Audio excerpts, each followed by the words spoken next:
আসসালামু আলাইকুম। এক মনোরম গ্রামে নীল আকাশ আর সবুজ মাঠের মাঝে বাস করত এক ছোট্ট ছেলে ইয়াসির। ইয়াসিরের বয়স যখন মাত্র 5 বছর, তখন এক মর্মান্তিক সড়ক দুর্ঘটনায় সে তার বাবা মাকে হারায়।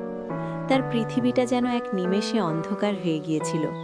তার অভিভাবক হয় তার নিঃসন্তান চাচা, যিনি ছিলেন গ্রামেরই এক কৃপণ ও রূঢ় স্বভাবের ব্যবসায়ী।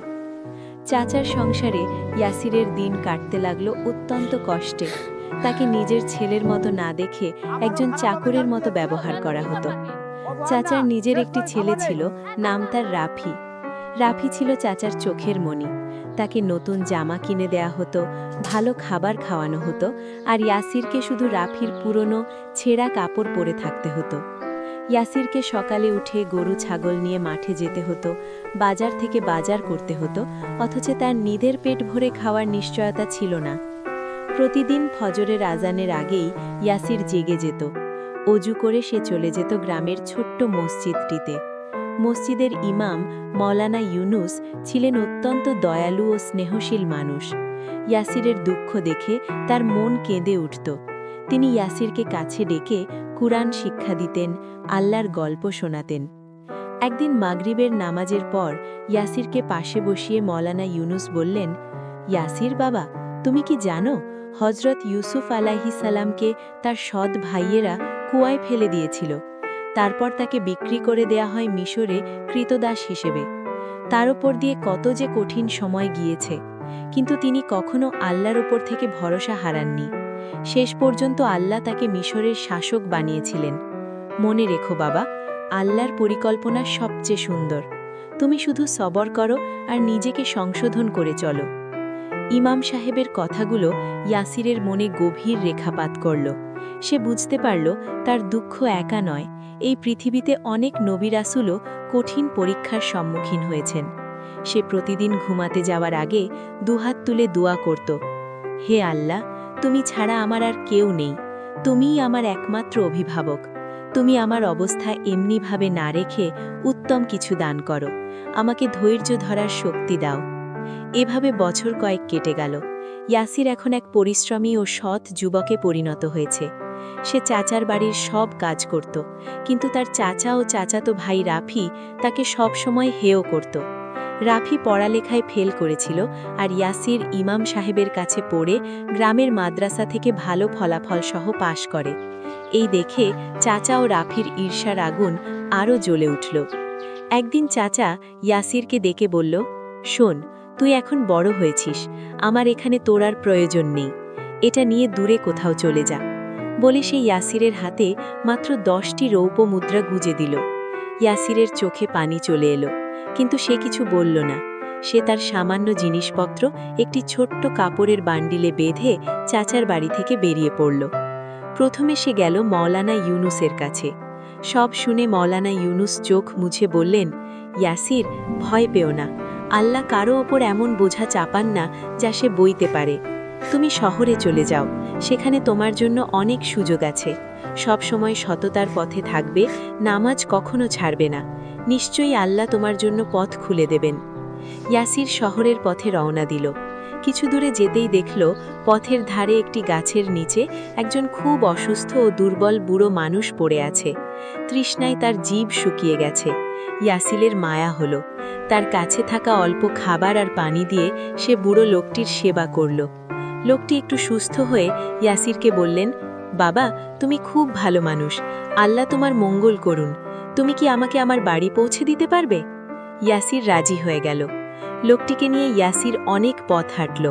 অবশেষে তারা শহরের এক প্রান্তে একটি বড় দোকানের সামনে এলেন। লোকটি বললেন, এই আমার দোকান বাবা, আমি একজন ব্যবসায়ী।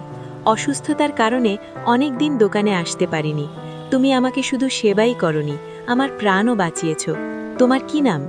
ইয়াসির তার নাম বলল এবং নিজের কথা সব খুলে বলল। লোকটির নাম হাজি জাফর। তিনি ইয়াসিরের সততা ও ভালো স্বভাব দেখে মুগ্ধ হলেন। তিনি বললেন, ইয়াসির, আমার কোনো ছেলে নেই। তুমি যদি চাও আমার এই দোকানে থেকে যেতে পারো। আমি তোমাকে কাজ শিখিয়ে দেব। খাওয়া আর থাকার কোনো অসুবিধে আমার এখানেই আছে। ইয়াসির যেন আকাশের চাঁদ হাতে পেল। সে আল্লাহর শুকরিয়া আদায় করল। হাজী জাফর সত্যি একজন ভালো মানুষ ছিলেন। তিনি ইয়াসিরকে নিজের ছেলের মতো স্নেহ করতেন। ইয়াসির অত্যন্ত সততা আর নিষ্ঠার সাথে কাজ করতে লাগল। তার আচরণে ক্রেতা বিক্রেতা সবাই মুগ্ধ। ব্যবসায় লাভ আসতে লাগল। কয়েক বছরের মধ্যেই ইয়াসির হাজী জাফরের বিশ্বস্ত ব্যবসায়িক অংশীদার হয়ে গেল। এরপরেও ইয়াসিরের জীবনে আরেকটি বড় পরীক্ষা আসে।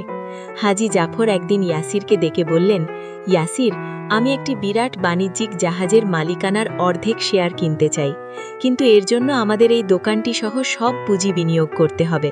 যদি কাজ হয় আমরা অনেক বড় ব্যবসায়ী হয়ে যাব, কিন্তু ঝুঁকিও অনেক। তুমি কি বলো? ইয়াসির কিছুক্ষণ চুপ থেকে বলল, চাচা, আমি আপনার নির্দেশনার ওপর আছি।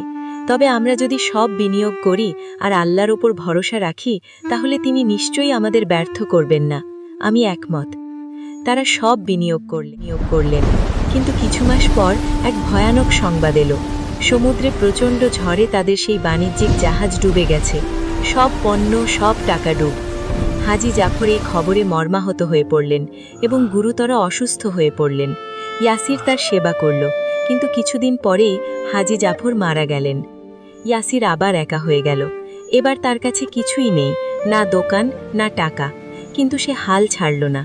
সে হাজী জাফরকে একটি কবর বানিয়ে দাফন করল এবং নিজের জন্য কাজের সন্ধান করতে লাগল। কেউ তাকে চাকরি দিতে চাইছে না, কারণ সে ছিল অভাগা, যে বড় ব্যবসায়ীকে পথে বসালো।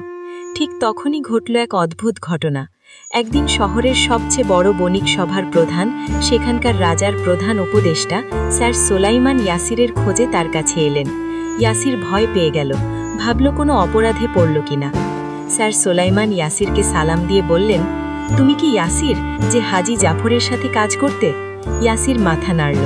স্যার সোলাইমান বললেন, আমি জানতে পেরেছি তুমি অত্যন্ত সৎ ও বিশ্বস্ত। তোমার জন্য একটি সুযোগ আছে। কিছুদিন আগে সমুদ্রে একটি জাহাজ ডুবির ঘটনা ঘটেছে। আমরা ডুবুরি পাঠিয়ে জাহাজের কিছু অংশ উদ্ধার করেছি।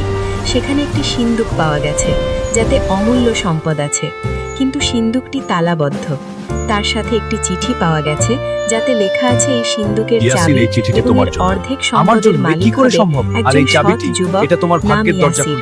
বাকি অর্ধেক যাবে তার সঙ্গী হাজী জাফরের উত্তরসূরির কাছে। কিন্তু হাজী জাফর তো মারা গেছেন, তাই আপনি এখন এই সম্পদের একমাত্র মালিক। ইয়াসির একেবারে হতবম্ব হয়ে গেল। সে বুঝতে পারল এই সেই জাহাজ যাতে তারা বিনিয়োগ করেছিল। হাজী জাফর হয়তো তার মৃত্যুর আগে এই ব্যবস্থা করে গিয়েছিলেন, কিন্তু ইয়াসির জানতেন না। সেই সিন্দুক খুলল, তাতে ছিল অগণিত সোনার মুদ্রা, হীরা, মণিমুক্ত। ইয়াসির রাতারাতি অগাধ সম্পদের মালিক হয়ে গেল, কিন্তু সম্পদ তাকে কখনো অহংকারী করতে পারেনি। সে প্রথম কাজ করল, হাজী জাফরের একটি বড় মসজিদ ও এতিমখানা নির্মাণ করল, যাতে তার নাম চিরকাল বেঁচে থাকে। তারপর সে তাই নিজের গ্রামে ফিরে গেল। গ্রামে ফিরে প্রথমে মওলানা ইউনুসের পায়ে ধরে দোয়া চাইল। তারপর সেই চাচার খোঁজ নিল, যে চাচা তাকে বাড়ি থেকে বের করে দিয়েছিল। চাচা তার অহংকার আর কৃপণতার কারণে ব্যবসায় ধ্বংস হয়ে প্রায় নিঃস্ব হয়ে গিয়েছিল, আর তার ছেলে রাফি ছিল অলস ও বখাটে। ইয়াসির তাদেরকে দেখে কোনো বিদ্বেষ না রেখে নিজের কাছে ডেকে আনল। চাচা লজ্জায় মাথা নিচু করে দাঁড়িয়েছিলেন। ইয়াসির বলল, চাচা, আপনি আমার প্রতি যা করেছেন তার জন্য আমি আল্লাহর কাছে ক্ষমা চেয়ে নিয়েছি। আপনারা আমার পরিবার, এত কিছুর পরেও আমি আপনাদের ছাড়া নই। আপনি আমার বাবার জায়গা।